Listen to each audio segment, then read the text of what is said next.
Well, things got pretty spicy today in Parliament once again, where Pierre Poilievre takes on not one, not two, but three Liberals in a debate in question period today that got pretty heated.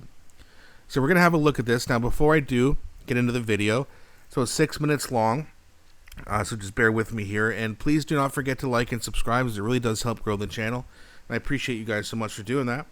So let's have a look, and then we'll talk about it. I think Canadians want to know from the Leader of the Opposition. Not from the top, but let's take a little pause and let the noise level drop a bit, and may the House Leader may continue. So the member said repeated mega claims that immigrants are a drag on our economy. I think Canadians want to know whether the Leader of the Opposition approves this kind of language, and will he sanction the member, yes or no?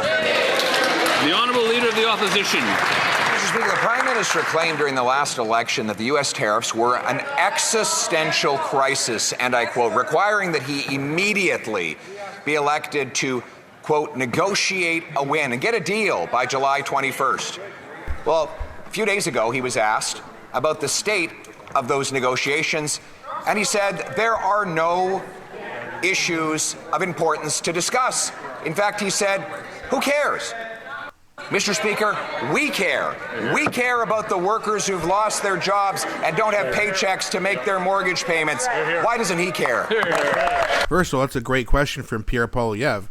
And for those of you wondering why Pierre Poilievre did not answer Steve McKinnon's question, well, it's because during question period, the opposition, which is Pierre Poilievre and the Conservatives, ask questions to the government in power, which is the Liberals, and they're supposed to answer questions, and they won't.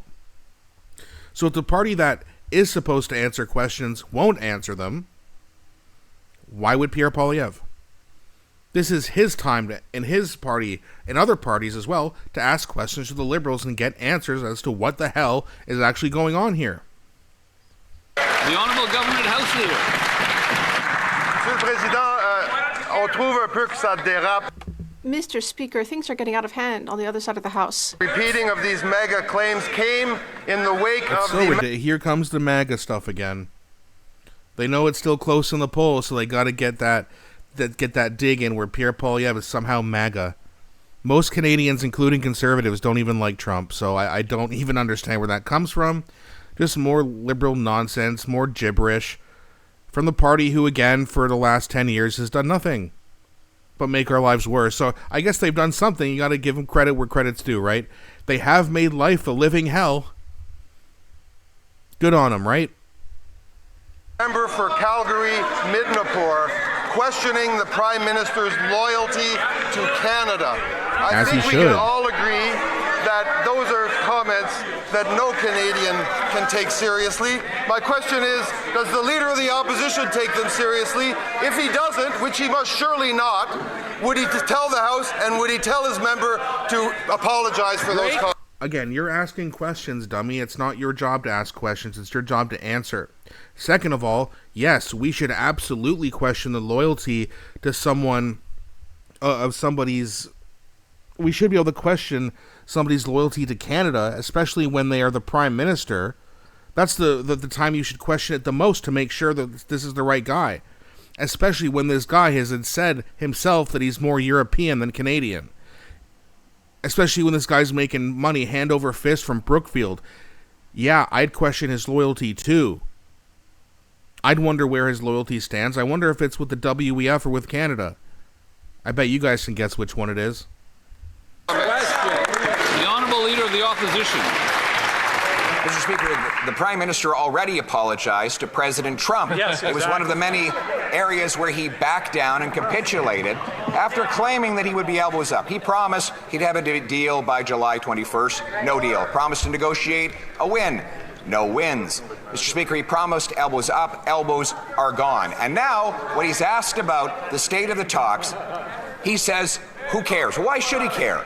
Days after he met with the president, Brookfield got an $80 billion contract with the White House. Is that really what he cares about? Does he not care about the hard-working Canadians that are counting on him to keep his promise? The Honourable Government House Leader. Bien sûr que le Premier ministre se soucie. Of course, the Prime Minister cares about the well-being of Canadians, our workers and industries. And that is why we are carrying out constructive negotiations with the U.S. Wait. They just admitted, markcarney just admitted, that he didn't even care when the last time it was that he spoke to Trump. But now they're all of a sudden in negotiations after Trump canceled the negotiations? What negotiation are you talking about, Steve? But, Mr. Speaker, things are getting out of hand on the other side. The member for Calgary-Midnapore, even this very morning, was questioning whether the Prime Minister is loyal to Canada. Can the leader of the official opposition sanction her for her comments? Or does he agree? Prime Minister, who said, "Who cares?" when he was asked just over the weekend about the failure to keep his promises on trade since he took office. Not only has he failed to get the promised deal, but American tariffs on aluminum, autos, and steel have doubled.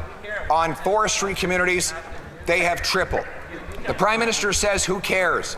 All of us on this side of the House care about the communities that are being emptied out in our forestry, the steel workers in Hamilton who don't have jobs to pay their mortgages. We care about those people. Why doesn't he? The Honourable Minister responsible for Canada-U.S. trade relations.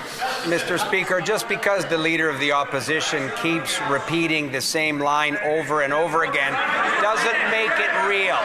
Mr. Speaker, the Leader of the Opposition knows very well that our government was elected to defend Canadian workers and the Canadian economy. The Crown Royal bottling plant, gone. Stellantis, they're leaving. What jobs have you protected, dipshit? And this is just the beginning. Like, how many other more companies are going to leave? And they're going to blame Trump. That's exactly what we did in a budget that was tabled in this House of Commons. The opposition decided not to support Canadian workers and provinces and territories and sectors under attack by unfair American tariffs. Mr. Speaker, we're going to continue to support Canadian workers and the Canadian economy and negotiate a deal with the United States. The Honourable Leader of the Opposition. And negotiate a deal with the United States, he repeats the same promise that the Prime Minister has been breaking for the last 8 months. He said he would have a deal by July 21st, no deal. He said he'd negotiate a win, no win. He said he wouldn't back down, all he's done is back down. He said he'd be elbows up, his elbows are missing, and now when he's asked about the fate of these thousands of jobs that rely on him keeping his word, he says, who cares? Isn't it clear by now that even days after he met the president, only Brookfield got the $80 billion deal? Is that what he meant when he promised he'd negotiate a win? Right. You think? Honorable Ministre des Finances. Mr. Speaker. Oh, God. Oh, I forgot the last one was champagne.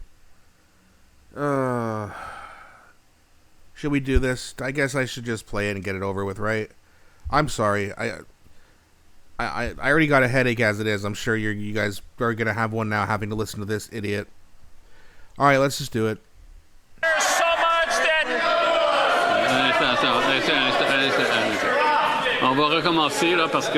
Let's start over. I can't hear anything.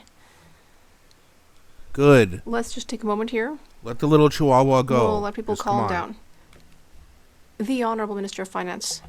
Mr. Speaker, it's only Monday. Look at how excited they are because they know there's good news in the budget, Mr. Speaker. What?